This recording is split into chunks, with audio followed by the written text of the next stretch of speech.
So there's this reactionary meme that goes around on social media every now and then about how Sesame Street is not like it used to be, and the evidence is that Cookie Monster no longer eats cookies. Nope, he's the veggie monster now, and he encourages kids to eat their vegetables. Except if you've watched Sesame Street anytime recently, you'll know that it's not true, never was true, and reflects a profound misunderstanding of Cookie Monster's desire to say that cookies are great, but they're a sometimes food and that other foods are also good for you too. The reason this meme gets traction at all is because we all know that things tend to change over time, and there's this nostalgia for Cookie Monster that views him as a product of a more innocent time. And there's a sort of weird cultural inversion that's happened since then. Back in the 1970s and 80s, kids didn't need to be reminded to eat their vegetables because their parents served those every night, but they didn't let kids have cookies very often. But a lot of those people who grew up on Sesame Street are what you might call cookie positive now, and as a result, today it's really hard to get kids not to demand cookies or other sweets with every meal, while getting them to eat their vegetables is next to impossible in many households. I mention all of this because I've seen a similar trend happen in marketing. You see, I teach a marketing strategy course to MBA students, and that means I get to go over all the frameworks with them. But one we're starting to skip more and more is the 4 Ps. Now, if you know what that is, you probably should if you're a marketer. You know, it was about 18 years ago that I was first exposed to the marketing mix, otherwise known as the 4 Ps. It's a classic of marketing, and it involves these 4 things: product, price, promotion, and place, or distribution. It's a really useful framework, but we've changed the formula. Now there are 7 or maybe even 8 Ps. There's also the 4 Cs and the 5 Cs, and no, they're not the same idea. There's also a completely different 3 Ps that relate to corporate and social responsibility. I don't know about you, but keeping all those numbers and consonants straight sounds exactly like the sort of thing I needed to learn from Sesame Street, or that maybe Count Von Count could help me keep straight. So let's take a look at all these frameworks and see if any of them are better than the 4 Ps for us today. I'm Sean in St. Louis. This is the Marketing Gateway, and this episode is brought to you by the letters P and C. So let's go back to the 4 Ps framework for a second. I'm not sure we'll ever find a true originator for the idea of product, price, promotion, and place because they seem to be understood in practice before they were formally articulated in the literature. But I do know who to credit with the term marketing mix, and that is the Harvard professor Neil Borden. He got the idea of marketers being mixers of ingredients from his Harvard colleague, Professor James Culleton. Borden's marketing mix actually had 12 components, which were product planning, pricing, branding, channels of distribution, personal selling, advertising, promotions, packaging, displays, servicing, physical handling, and fact-finding and analysis. One of the things Borden also felt was important to the product planning step was defining the target market, which is something you don't see in the 4 Ps at all.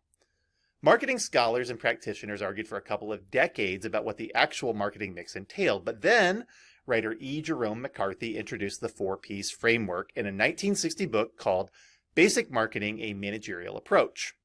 The idea was to identify your target market first and then use this 4-part marketing mix strategy to determine how to launch a product. Then, a professor and eventual textbook author named Philip Kotler grabbed onto this idea while he was teaching marketing at the Kellogg School of Management. He popularized the 4 Ps framework, and the rest was history. Except by the 1980s, the 4 Ps were already proving to be a little too abstract and outdated for contemporary use, especially with services marketing. So one framework that evolved was the 7 Ps framework created by Bernard H. Booms and Mary J. Bittner in 1981, which added process, people, and physical evidence to the framework. Problem solved, right? Not according to Philip Kotler, who mentioned in the 2012 version of his textbook that these 7 Ps needed an additional P, and that's performance. So beyond that, the 4 Ps and 7 or 8 Ps framework only really works well in one setting, and that's mass marketing. Another academic named Robert F. Lauterborn suggested a different approach in 1990 called the 4 Cs. Those are consumer, cost, convenience, and communication. And each of those was meant to map to one of the 4 Ps, but also extend it out to a consumer perspective. So in this framework, the product becomes the consumer. because a product or service is supposed to serve a consumer's needs.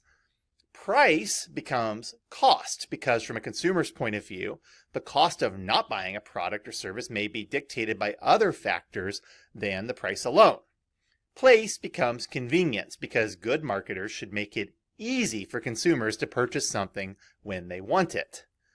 And then promotion becomes communication because we're doing more than just advertising. There's a whole range of activities, and some of them involve the consumer wanting information from us in a cooperative way. But you know what? That framework ignored a whole other set of 4 C's that had been in existence for decades. In 1973, Koichi Shimizu at Josai University developed a different 4 C's marketing mix model around these 4 ideas that are also meant to take the place of the 4 P's, this time from a corporate perspective. They are commodity, cost, channel, and communication. These were expanded in 1979 to a different framework called the 7 C's compass model. This included 3 more: corporation, which sits in the middle of the compass; consumer, which has a corresponding point towards needs, education, security, and wants; and then circumstances, which has corresponding compass points towards national, economic, social, and weather. The compass model is neat, but it's also really complicated. And then there's also the 5 C's model of marketing management. It began in 1982 as the 3 C's model published by Dr. Kenichi Omai in the book The Mind of the Strategist, The Art of Japanese Business. And it's very different from the 4 P's. The 3 C's words were customer, corporation, and competitors. At some point, this framework picked up 2 other terms, though, and those were collaborators and climate.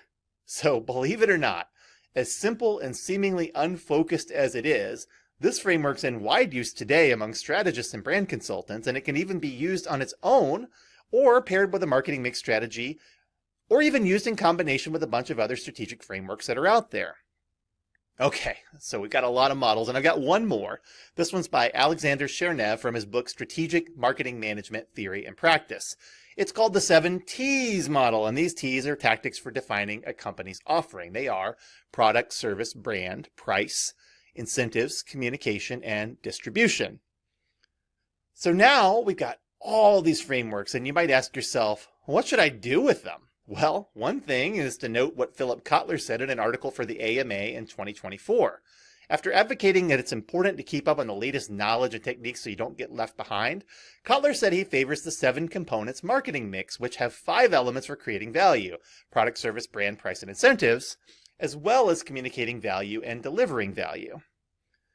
Kotler also says we need to be ready for the new age of marketing where we think about the 5 A's of the major influence of the consumer journey. And I know you're getting sick of all these letter-heavy frameworks, but hey, at least this one starts with vowels.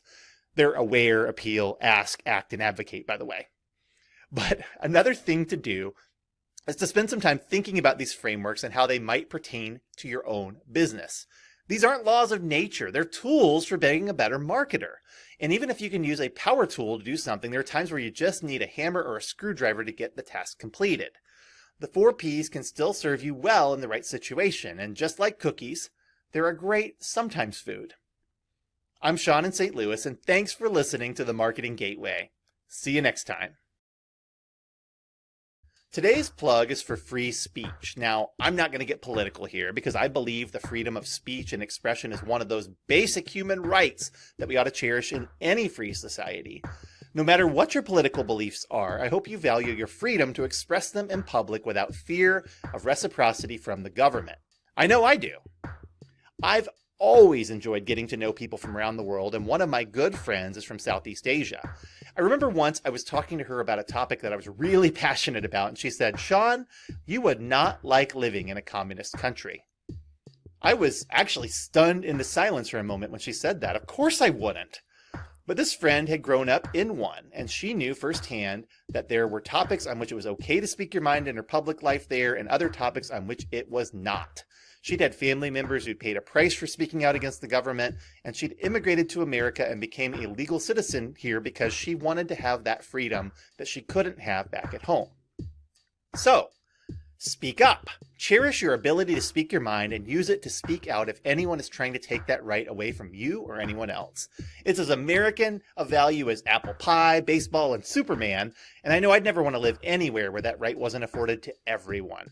I hope everyone listening feels the same.